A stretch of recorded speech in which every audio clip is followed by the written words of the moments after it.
Alright, so I'm not going to sugarcoat this. There's no easy way to go into this game. We were playing against a 8-3 Jacksonville Jaguars squad. Now, the only positive thing is the Jacksonville Jaguars have struggled very much on offense this year. Defensively is where they're really just absolute domination, though.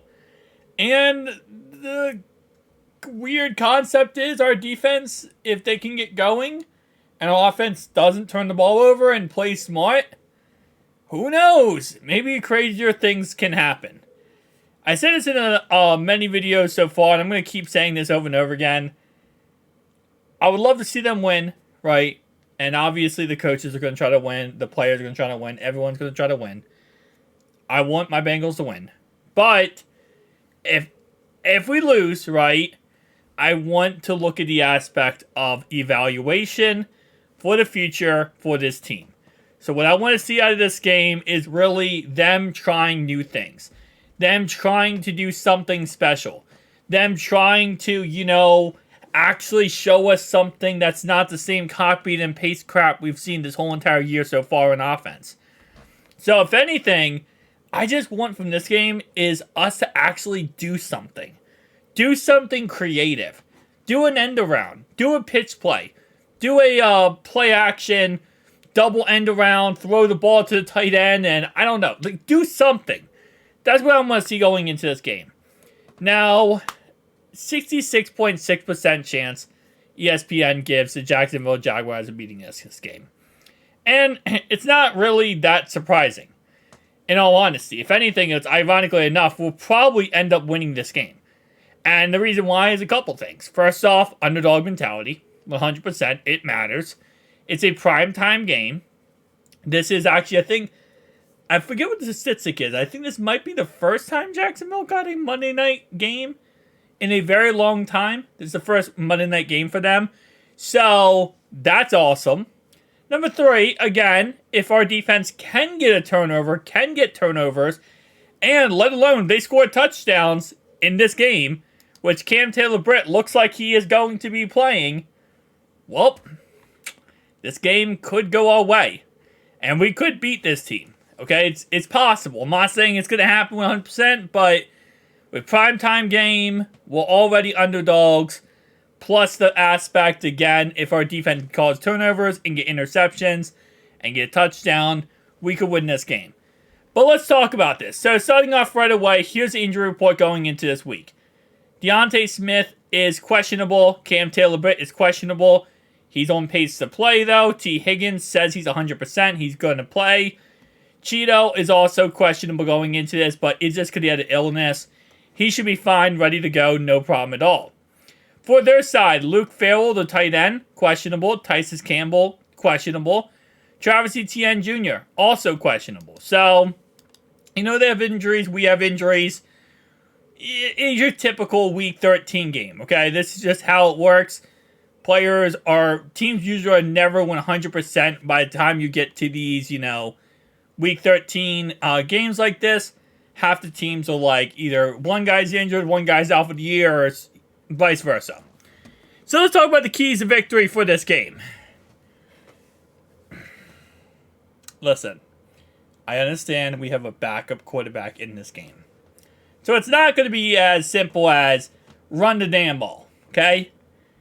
What I want to see, and I haven't said this yet, so I think this is a good key to victory here. I want to see short, quick passing.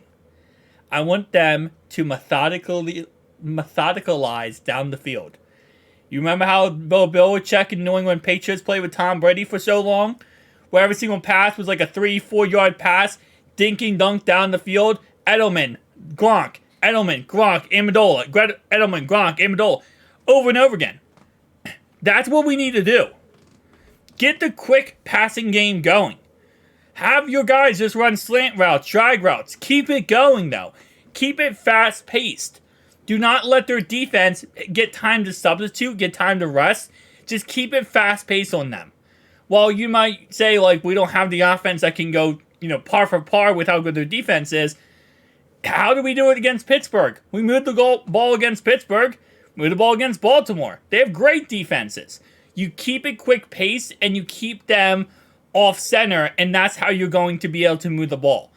Yes, we need to run the ball, but listen, how do you run the ball? You got to set up the pass game. Pass game sets up the run game. Run game sets up the play action game, which sets up the pass game. You have to be able to do something on offense. And even quick passes that might get 2 or 3 yards. Listen, we don't need to get a touchdown every single play. We don't need a crazy play every single play. What we need to do is stop running screen passes every single play and actually run some plays that actually work. Slant routes, stuff like that. So, that's number 1 key to victory. Number 2 key to victory is defense. You got to get a turnover. You got to get turnovers. You got to, I would say, almost to a point where our defense needs to score a touchdown this game. Our defense needs to score a touchdown this game, and if they don't, this could be a very long game. I'll say it like that. But if our defense can get some turnovers, get after Trevor Lawrence, cause him to turn the ball over, which, again, like I said, looking at this year, 12 touchdowns, 7 interceptions. The problem with this offense for the Jags is they turn the ball over. And we have a very optimistic,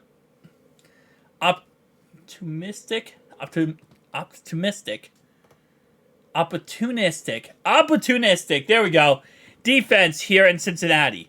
We have to get turnovers. We have to cause pressure on him. We can't let him sit back there. He has the receivers. He has the offense to be successful.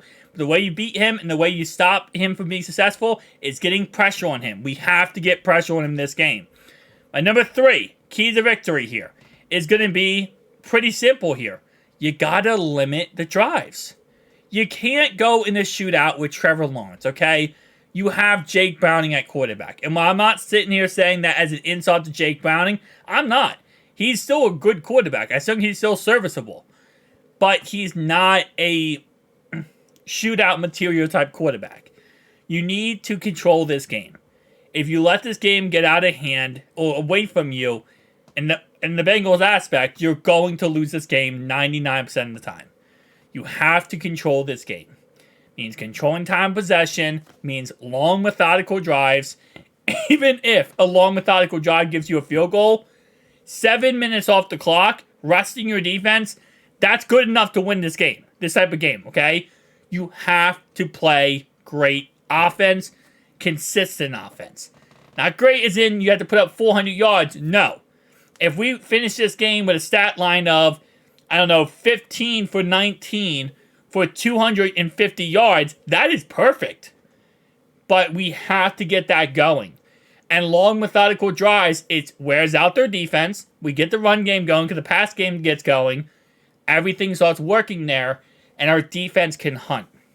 Our defense has had a very bad time over the last couple weeks, and a lot of it has been on offense. And after our defense had the Seahawks game where they absolutely dominated, then they dominated the Cardinals game, or Cardinals and Seahawks. They dominated both those games. They dominated the Bills game. All of these games back to back, they're literally bailing us out. And the sad part is this game, they're probably going to have to do the same thing. But offensively, let's just give them the best shot to be successful. Meaning, run the ball in the context of after you throw short passes and get the game going and control this game. This is a winnable game. It's not easy. It's not going to be easy. It's going to be very tough. It's going to be awfully tough. But it's a winnable game. We got to get this done. Thank you guys for watching. Peace out.